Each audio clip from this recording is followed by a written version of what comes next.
السلام عليكم ومرحبا بكم، مرحبا بالمشتركين الجدد اللي انضموا لقناتنا. مرحبا بكم خوتي، ان شاء الله القادم اجمل. اليوم درنا طاجين تاع الخضر، هيجي بزاف رائع، بزاف شباب، طاجين مغربي. هاد الطاجين هذا كنت نديره بزاف كي كنت في المروك. ملي جيت هنايا لبلادي ما وليتش نديرها، صافي اليوم تشهيته وقلت والله ما نخليه في خاطري ونديره. راح نديرو هنايا عندك الدجاج، الطرف اللي بغيتيه ديريه. انا كان عندي الفخذ وطرف تاع الجناح، ونديرو معاه شويه تاع سكنجبير، نديرهم هكا في بانيو، ونديرو معاهم شويه تاع سكنجبير، شويه تاع حرور اللي هو البزار، الفلفل الاسود. ابري نزيدو هنايا واحد شويه تاع كركم، قيس معلقه هكا صغيره، نص معلقه صغيره تفاصيل متعمروهاش كاع. وعندي هنايا توم بودره. راح ندير قاع هاد المكونات في رحبه، وراح نزيد معاهم الملح بيان سور، لازم الملح.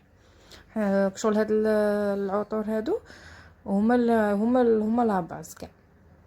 حنزيف هنا شويه تاع الزيت، وعندي هنا كاس تاع الماء، راح نضيف غير نصه. ابري راح كي ندير نصه راح نعاود نعمرها من بعدها. المهم نكملوا مع هذه المرحله، نشمخوا غايه هذاك الدجاج تاعنا، نتبلوه. هاد العمليات نجمو تضيفوها كشغل ديروها نص ساعه قبل هكا باش الدجاج تاعنا يتشرب غايه. هنايا في الطاجين درت شويه تاع الزيت، درت مغرف صغيره تاع السمن. عندي هنايا البصله، وعندي توم رابيته حكيته في الحكي هكا، والبصله شلطتها. هنايا راح ندير هذاك الدجاج تاعي بعد ما خليته يريح نص ساعه. راح نستف الخضر تاعي، الخضر اللي عندك اللي كانت موجوده ديريها. درت هنا بطاطا، ودرت الجزر، ودرت القرعه الخضراء، نقولها كابويا الخضراء.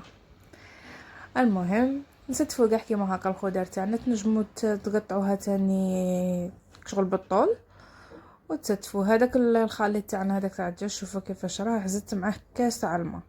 صافي الاولى درت نص كاس، ومن بعد درت كاس، صافي عندي اونتو كاس ونص تاع الماء. تو كاس ماشي كبير بزاف، كاس صغير. هنايا كبيت هذيك الخليط هذاك تاع الماء ولا لي زيبيس على هذيك البطاطا والدجاج، ومن بعد رشيت بشويه تاع القزبر. خليته يطيب على نار لازم تكون مهيله، يطيب على شمعه، وتخلوه يتكتك هكا في غرده حتى لين ينشف لنا ويعطينا مرقه خاطره. شوفوا الماكله تاع الكوكوطه والماكله تاع الطاجين ماشي كيف هذا تجي فيه بنه سبيسيال.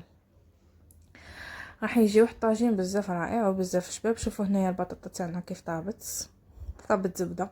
جربوه وما تنسونيش بالاشتراك واللايك. خليتكم على خير، الى الوصفه القادمه ان شاء الله.